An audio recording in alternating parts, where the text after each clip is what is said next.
Ahora estoy con Verónica Mora. Vero, buenas noches. Buenas noches. Verónica, perteneces a la Asociación de Psiquiatras Argentinos. Correcto. Pero bueno, tenemos en esta noche precisamente para charlar acerca de un tema que nos sorprendió muchísimo en esta semana, que es de esta persona que estuvo viviendo durante casi un año con sus papás fallecidos. Él sufre de esquizofrenia. Bueno, en realidad del caso puntual, en verdad sería mejor no hablar particularmente porque por respeto a la persona, a su familia. Lo que sí podemos es empezar a pensar qué le puede pasar a una persona cuando vive una situación tan dramática y sin salida. Yo desconozco el diagnóstico del caso en particular, pero sí podríamos pensar que la esquizofrenia, que es un trastorno mental severo, decimos nosotros, muchas veces tiene, para la persona que la afecta, muchas dificultades en lo que tiene que ver con su inclusión social y cultural. Son personas que tienden al aislamiento porque tienen además un problema, un trastorno de pensamiento, decimos nosotros. Su pensamiento no transcurre normalmente porque está invadido por algunas ideas patológicas, decimos, que no se corresponden con la situación de realidad. Entonces muchas veces adquieren la forma de un delirio y estas personas interpretan mal los hechos de la realidad. Y entonces lo que para uno puede ser muy normal y natural y decir, bueno, esto es una circunstancia en la que tengo que salir a pedir ayuda, a lo mejor no pienso que tengo que pedir ayuda, pienso que en realidad tengo que ocultarlo. A veces también se acompaña de alucinaciones y entonces esos pensamientos se convierten en voces que me dicen no tengo que salir porque me van a llevar, porque me van a acusar, porque me van a decir, porque van a pensar, cosas muy distorsionadas de la realidad. Por eso es que es muy importante que estas personas no se queden solas, que en realidad la sociedad asuma cierto rol activo de responsabilidad del cuidado de estas personas y que algunos de sus comportamientos nos llamen la atención y no nos hagan mirar para otro lado. Digamos, cuando alguien a lo mejor ha tenido un episodio de esta naturaleza porque se aísla, porque no comunica bien, porque hemos dejado de ver a los padres que a lo mejor los veíamos regularmente con él, porque no sale, porque no habla, a lo mejor son todos indicadores que nos hacen pensar que la persona puede tener algún problema y que a lo mejor hay que buscar alguna ayuda, quizás un asistente social que haga una visita domiciliaria, que pueda evaluar la situación, que pueda darse cuenta de qué condiciones está viviendo. Que la familia no se quede sola. Que ni la familia se quede sola, ni la persona que está afectada se quede sola. Porque me parece que lo más duro de esta situación ha sido el aislamiento en el que este sujeto ha estado durante más de un año conviviendo con una situación terriblemente traumática para él y que su propio pensamiento y sus propios sentimientos no le permitieron operar normalmente, mínimamente para salir y pedir ayuda y decir, me está pasando esto, ¿qué puedo hacer? Pero, ¿las personas son conscientes de su enfermedad? No, realmente parte o gran parte del problema es que ellos no tienen una conciencia normal y lúcida, decimos nosotros, como las demás personas. Justamente parte del problema es que se alejan de la realidad o de parte de la realidad e interpretan esos hechos de manera diferente. Entonces no hay una verdadera conciencia en el sentido no solo de lo que nosotros lo real, sino que también cómo es su situación. Sí, pueden sentir mal, pueden decirte que se sienten mal, pero a lo mejor aquello por lo que se sienten mal no coincide con lo mismo que uno desde afuera observando diría, esto debería hacerte sentir mal. Y entonces se produce una situación que es, bueno, lo que a veces la gente llama coloquialmente como la locura, porque es difícil de comprender, porque responde a otros códigos y tiene otra lógica su forma de pensar y su forma de sentir. A veces este estilo de pensamiento o esta manera de pensamiento no invade toda la vida funcional del sujeto, sino que se acota a lo mejor a un canal, digamos, de funcionamiento, porque a lo mejor se siente fundamentalmente perseguido. Eso es lo que llamamos a veces como ideas paranoides o persecutorias, pero a lo mejor en otras áreas de funcionamiento la persona puede funcionar muy bien y a lo mejor, por ejemplo, en lo que tiene que ver con una vida potencialmente artística y por ahí canta bien, o cocina bien, o pinta bien. Encontrar ese punto. Y esos pueden ser canales de comunicación alternativos con el resto del mundo, ¿no?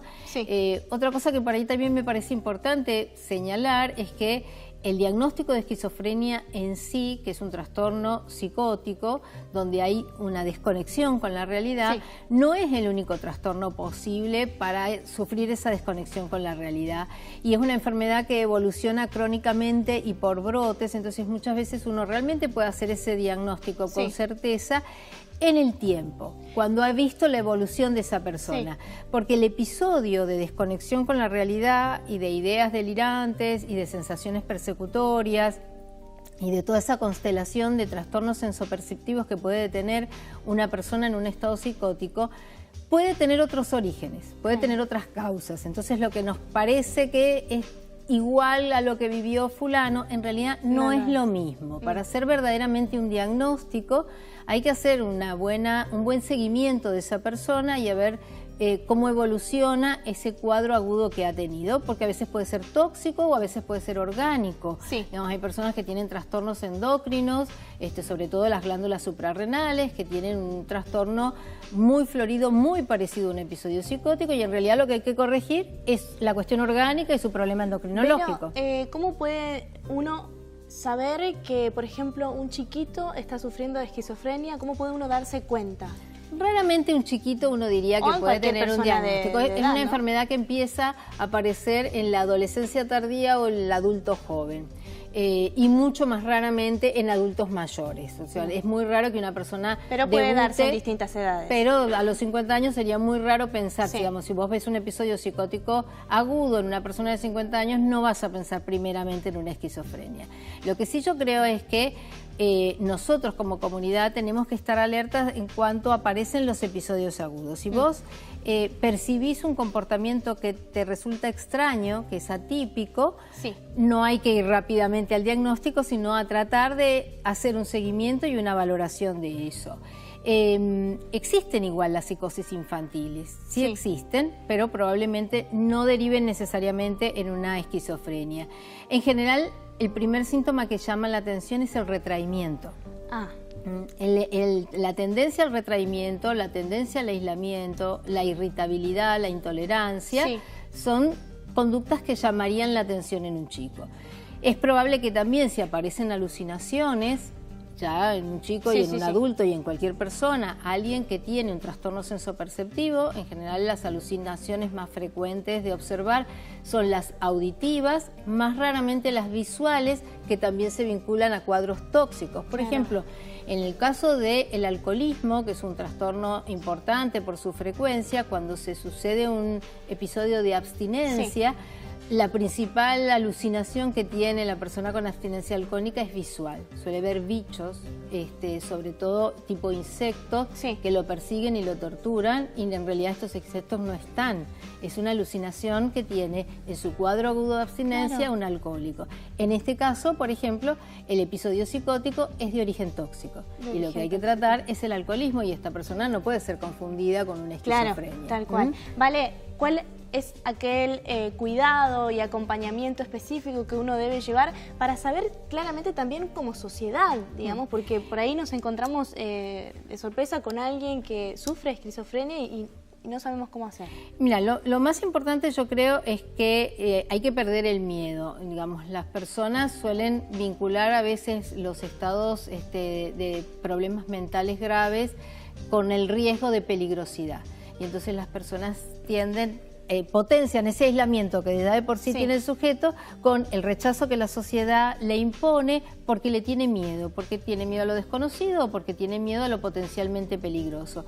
Pero en realidad, cuando uno tiene la oportunidad de tratar a un paciente con un episodio psicótico agudo, la verdad es que hoy tenemos muchas herramientas farmacológicas y psicoterapéuticas para tratar el episodio agudo. La respuesta suele ser buena, el cuadro se compensa y lo que la persona necesita es un seguimiento seguimiento y no ser estigmatizado, no ser rechazado por esto, sino pensar en distintas estrategias que permitan la inclusión social de esta persona en aquellos lugares donde la persona puede incluirse. Probablemente, como todos, con sus diferencias, no todos hacemos lo mismo, no todos servimos para todo y cada uno tiene que encontrar de qué manera puede incluirse en la sociedad que lo cobija, apelando a sus habilidades, y si no las ha podido desarrollar de manera suficiente, buscar ayudas que te permitan potenciar y desarrollar esas habilidades para incluirte socialmente. Vero, muchas gracias, y ya esto que nos comentabas ahora último, también implementarlo con todas aquellas personas con capacidades diferentes, porque por ahí uno por miedo no se anima a acompañar, por miedo no se anima a hablar, o justamente a generar esto, inclusión, que hace falta un buen avance. Pedir ayuda y ser afectivo son dos cosas bastante útiles en este tipo de situaciones. Muchísimas gracias, un placer tenerte en M20.